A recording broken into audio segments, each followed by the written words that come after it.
That's the Brant Bjork Trio, out in the desert, but singing about surfing. The new trio has just released their debut album called Once Upon a Time in the Desert. Brant Bjork has been part of the desert music scene for years, as a founding member of Caius, and also with Fu Manchu, Stoner, and now this new trio. We caught up with Brant at home in Palm Springs, California, just days before the new record was about to be released. Brant's no stranger to New Zealand, and he's got the memories to prove it. Oh, I've had multiple outstanding musical moments in New Zealand, in multiple New Zealand cities too. Too many to recall all of them, but yeah, I always have a great time when I'm down in New Zealand. Yeah. Cool. And I think you just toured with Earth Tongue over in Europe, which is a Kiwi band. We did, yeah, yeah. They were great. I really enjoyed them. It's been quite some time that I was intrigued by a band that I've shared the stage with on a particular night, and they're really, really nice people. Yep. And yeah, I think they're going to do really well. I think they're a great band. Yes. Gussie's in several bands. She's also in a band called the Mermaidens as well. They're pretty cool. So Cool. she's got a lot going on. Nice. And so do you. You got this new record coming out on Friday. What do you got planned for the day? Anything exciting? Oh, not really. No, I mean, no special events for me other than the record coming out itself. I mean, it's always exciting on the day your new record is being released, and there's not much more I have to do to get excited about that. Um, so it'll be fun to finally know it's official. Right. Well, was it exciting making the record? It was. Yeah, I mean, it's always exciting making a record, you know. Um, I think it's quite obvious that I enjoy making records because I've made quite a few, You have indeed, yes. and part of that enjoyment is because it is an exciting venture to walk into a studio with a particular record not existing and then leaving, and it's on its way. It's a creation and a creative process, and it's an invention, if you will. Yep. And that's a very exciting thing. All right. So this is the first debut album for the trio. So that's also exciting. Tell me about the other two guys in the trio. I know you worked with them before, but just why is this an ensemble that you've decided to work with at this point? Well, the background it involves Mario Lally on bass and Ryan Goot on drums. Ryan Goot has been my longtime drummer with my solo band for, oh man, we're getting close to 10 years now. Right. Um, Ryan and I have developed a really healthy musical bond over the years, and on and off the stage, and that explains the longevity of our partnership. And then Mario Lally is the closest thing I've ever had to an older brother. He is a bit of a mentor that I've had here in the desert music scene when I was growing up. The first official proper gig I ever played was my band supporting Mario's band in the mid 80s. And I have been admiring and studying and looking up to and being inspired by him and his music and his overall creativity for all these years. We've been friends for all these years, compadres, compatriots, and we've played together in various projects many times over many years. we've worked together off the stage. So why now? Um, I don't I don't know. I mean, there's like there's the easy answer to why now, which is it's just now is the time for it to happen. Gotcha. And there's the more complicated version, which would just include like um, you know a set of circumstances involving just let's just say doing the right thing at the right time. It's Okay. like a timing thing, you know. Yeah. And we intuitively knew like, all right, now's the time to really get together and it's the result of all those years of being friends and working together. You might you have a feeling like you're working towards something, and that something is might be what we're experiencing right now, getting Gotcha. together and playing. Yeah. Cool. So when fans hear the record, what are they going to hear that's different about the trio that other things that you've done in the past? Well, every record's different, you know. I Yeah. mean, so it's this is the musical expression of us three, Gotcha. which has never happened before. So there's going to be plenty that's different, you know.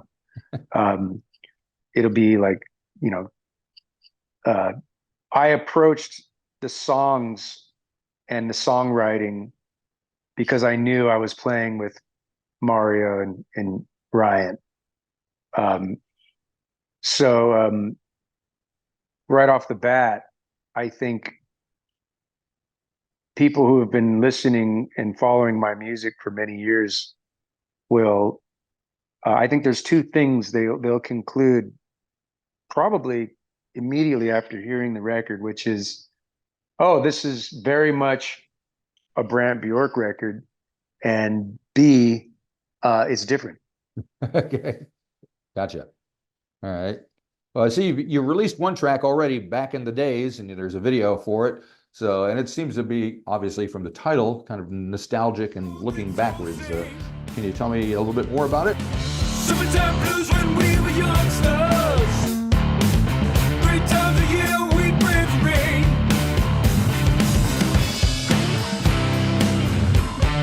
Pussy, pussy. We was in the haze. Pussy, please. Back in the days. Back in the days. It is nostalgic, you know, and I'm as nostalgic as the next person. Right. Um, uh, I'm a Pisces, so I like to swim into the past as much as I like to swim into the future. Okay. And yeah, it was just I think the groove itself just kind of reminded me of, you know, you know, days gone by, and that feeling. I mean, sometimes it's the music itself. Oftentimes for me, the music itself, the choice of notes, the groove, it just kind of takes you back to a place, and then all of a sudden you start putting pen to paper, and the words start going in a more, you know, a revealing, if you will, of Yeah. events gone by. And then all of a sudden you just kind of follow the muse. You just kind of don't fight it. Like, all right, let's go with this. That wasn't necessarily what I had in mind or what I was planning on doing or what my intention was. But I've learned long ago when I start writing songs or songs start coming to me, the best thing to do is just kind of get out of the way and let them happen. Right. I gotcha. Yeah. And you mentioned the groove. That's very much what this is all about, isn't it? It's more than lyrics and melodies and chord changes. There's something happens when you guys lock into something. How long does it take to know that if you're in the studio, that you hit the groove? Well, hitting the groove starts with just, it's not something that I aim to do necessarily. It's something in me that just comes out. It's just, I guess you would call it my natural style. Right. And then, if you can find other musicians that can really support your natural style and respond to it, then you're lucky. And hopefully you can commitment and get those guys together and really explore what's possible. And that's what I'm doing here and what we've done. And and of course, going back to what I said, I mean, I've known these guys for many years, so I anticipated it being effective. Gotcha. The collaboration. And I think the fourth person in the equation is Matthias Schneeberger. Is that, I don't know if that's how he pronounces his Yeah. name, but what does Yeah. he bring to the table? Well, Schneeby's been a dear friend of ours for many, many years. We've worked with him for many years, and he's great. He's a wonderful musician in his own right. He's an amazing keyboard player. He's an amazing studio engineer. You might have guessed by his name, he's German. Right. And he brings a very he brings a German professionalism to sessions, and Right. a need to make things done properly, Gotcha. and a need to do not just make things properly, but like, how much better can we make this, even if it's already good. And I like that. Laziness is not a word that comes to mind when I think of Schneeby. And like I said, our experience goes way back.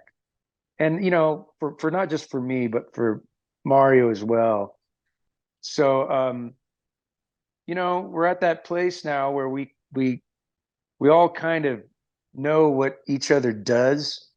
We don't have to talk about it anymore. Right. We just do it. It's kind of like a handful of factory workers that just know their place, and they know their job, and they know their position, and they know what the job is, and we just go do it, and we enjoy the process as much, if not more, than the result. Very good.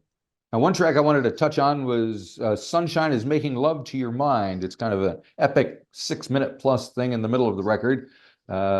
Is that kind of notable for kind of being a centerpiece of the record? What can you elaborate on there? Slow days, summertime, sweet breeze, so fine, so fine. Blackbird, blue soul, bad woman, be gone, be gone. I wouldn't consider it a centerpiece. By origin, it was placed in the center of the record because I thought it made good sense as far as sequence goes. Sure. But interestingly enough, it was the first song I wrote specifically for the trio. Uh-huh. I don't have any specific reason why. That's just how it that's just how it played out.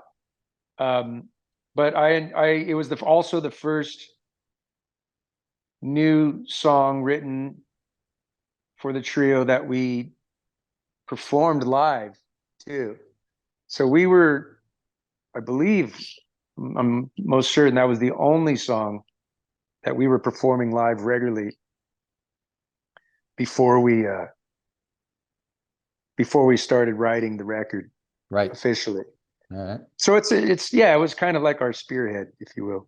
Gotcha. So when you do perform these songs live, are they fairly true to the recorded version, or are they kind of jumping off points for you guys? Trying to play songs true to the recorded version is a slippery slope. Okay. I think that I um, communicated to my fans years ago that I'm not the artist that you're going to buy a record and expect to come to my concert and like watch me perform the record. Um, I'm I certainly don't think there's anything wrong with that.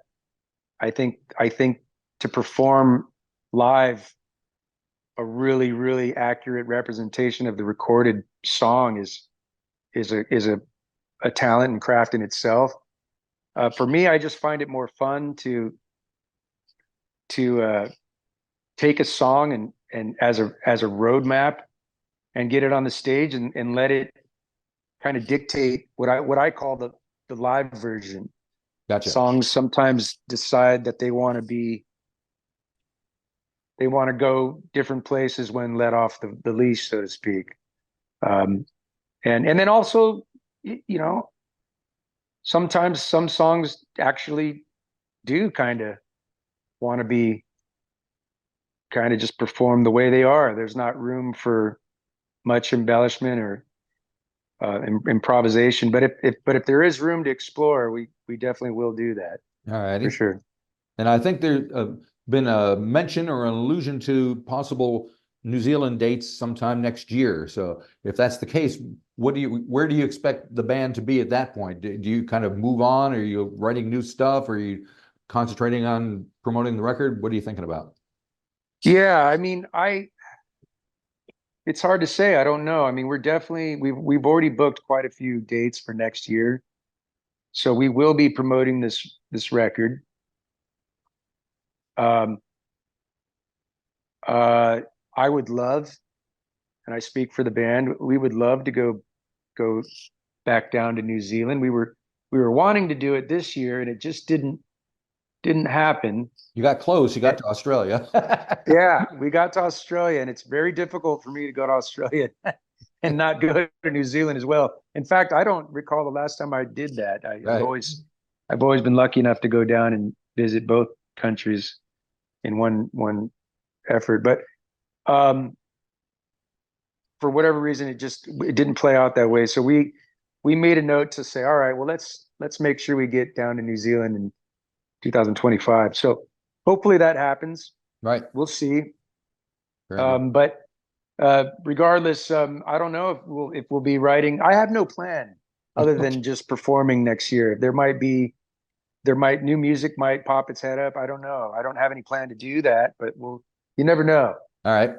Very good. Now, I was wondering if you're familiar with a guy named Troy Kingi. He's a Kiwi performer who he came to Joshua Tree and recorded an album of desert rock / stoner rock. He's making a series of records, 10 albums in 10 years of 10 different genres. And he made this kind of desert rock album, this most recent one. Were you familiar with it all with Troy's work?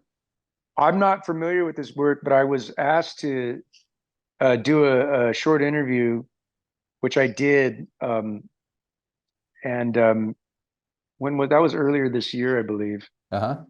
And yeah, it was cool.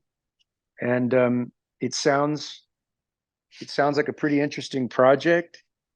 And he sounds like a pretty accomplished artist. So I'll be He's a cool curious. guy. And he made a Yeah. series of little documentary shorts that have been playing on television here in New Zealand, and he's kind of pushing his version of stoner rock for the moment. So it's all cool. And he did a show a couple of weeks ago. It was very loud. So he's got the hang. Okay. Interesting. Well, that sounds interesting for sure. All right. And what is your take on the whole stoner rock, desert rock thing? Is it overrated, overblown? Is it something that's close to your heart? How do you feel about it?